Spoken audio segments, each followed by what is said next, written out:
rolling, check. Calm and stay on the hardwood. Pump bacon, rib shaking, chilling with. I be rolling out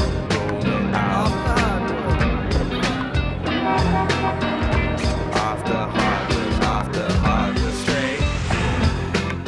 Coming up on Off the Hardwood, you'll meet the two newest Raptors, Jermaine Jackson and Derrick, who talked to Paul Jones about growing up in Michigan, their road to the NBA, and how they've contributed to the Raptors' playoff run. You'll also meet this year's Toronto High School All-Stars.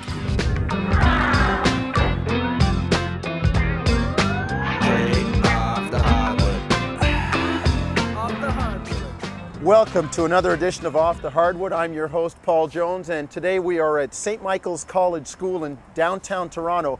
Very chilly outdoor afternoon with two of the newest members of the Toronto Raptors, Jermaine Jackson and Derrick. And fellas, thanks for joining us this afternoon. No problem. Thank you. Now, this place is home of the oldest running high school tournament, and I know both you guys are high school guys from Michigan. Jermaine, you took a pretty nice route to college at Detroit Mercy. You were a high school star, from what I understand, in Detroit. Oh, well, I mean, I had to be, coming from high school in Detroit, then I went to university in Detroit. I had all my fans from high school come to the games in college, and it was basically playing in my own backyard. So, I mean, I had to, take heed of that and, lead the team, control the team. Now, tell me about the recruiting process. A lot of guys have their chances to go to a lot of places. Why did you choose to stay at home? Well, I mean, I basically stayed at home. I mean, like I said, my family was there, friends was there.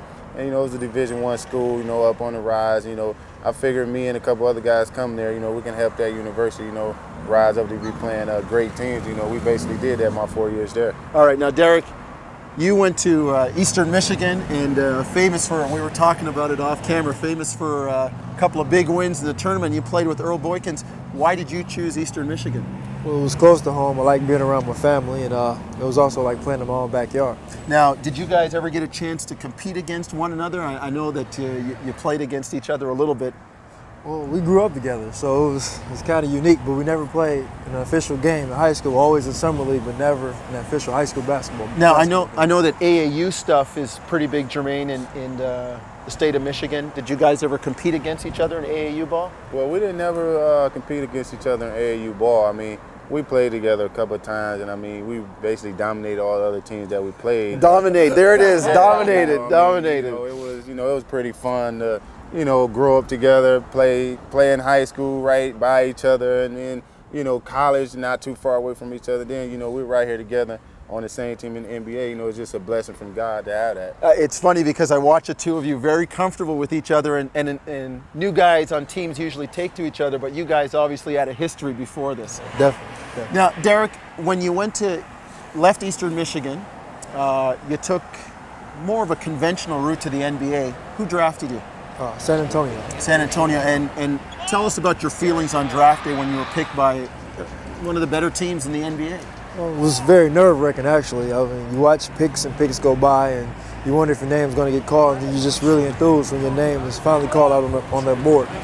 Were you projected at a certain spot in the draft? Did you know what to expect when it was on draft day? Well, people tell you that you're going this high or that low, but they always tell you expect the unexpected on draft day, and things never plan out on draft day how you expect them to. Well, expect the unexpected. And Jermaine, you took a different route to the NBA, not drafted, and you played in Europe. You were all over. It's like alphabet soup. CBA, Europe, everywhere. I mean, I can't really say I was all over everywhere how you said it. You know what I'm saying? But I mean, I took a different route. I took a hard route where, I'm kind of proud of that because there ain't too many of these guys that play in the NBA or play in the CBA can take that route that I took.